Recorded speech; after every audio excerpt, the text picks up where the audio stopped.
Bonjour tout le monde. Comment préparer une planification pour passer le TCF Canada? Dans les dernières vidéos, je vous ai parlé de l'importance d'une planification. Mais aujourd'hui, je vous explique quelques étapes à suivre pour créer cette planification. Tout d'abord, vous devez connaître votre niveau actuel et le niveau que vous désirez obtenir dans l'examen. Par exemple, vous êtes au niveau A2, mais vous voulez seulement obtenir une attestation de langue. Ou vous êtes au niveau A2, mais vous voulez obtenir le niveau B1. Alors, ce sont les critères dont vous devez tenir compte avant de planifier. C'est-à-dire que la première chose à faire, c'est une bonne évaluation de niveau.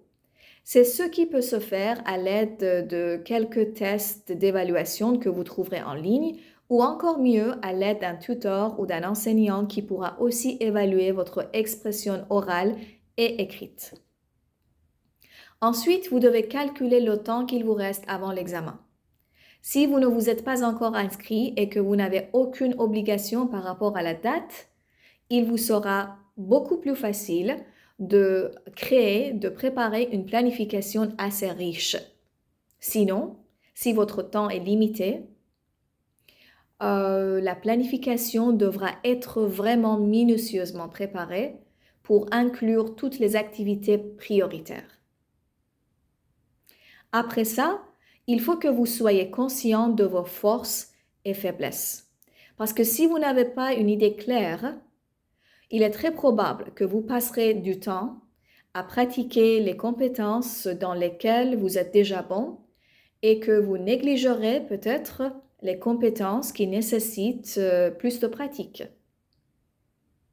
Alors là, il est fortement recommandé de consulter un tuteur parce que c'est lui ou c'est elle qui pourra remarquer les erreurs que vous faites et vous corriger et vous dire les points à travailler.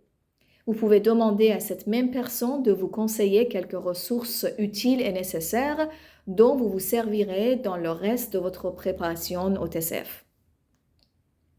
À l'étape suivante, je dirais qu'il est indispensable de réserver quelques cours individuels avec un tuteur ou un enseignant car quelques compétences comme l'expression orale exigent un entraînement beaucoup plus profond à travers des conversations réelles avec quelqu'un qui peut vous corriger et qui peut vous aider, qui peut vous guider.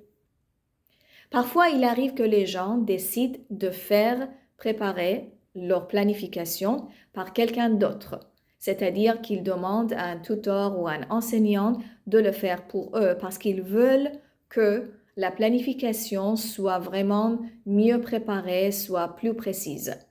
Ça, c'est aussi une option. Voilà, si vous avez des questions, n'hésitez pas à les mettre dans les commentaires.